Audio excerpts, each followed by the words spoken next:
How to make the Twitter or the X account private. Hey guys, in this quick tutorial I'm going to show you that how you can make your Twitter account private.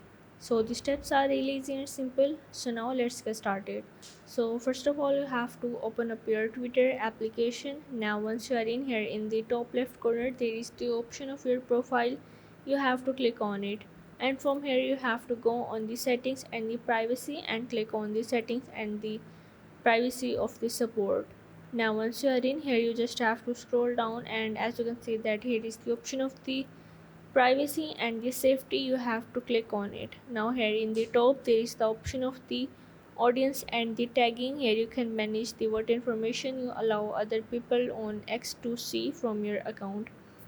Now what you have to do is here you have to enable both of these options of the protect your post and the protect your videos. Now what happens from enabling this, only your current followers or the peoples you approve in the future will be able to see your tweets or the post. So now you can just toggle on, and now your account has been successfully private.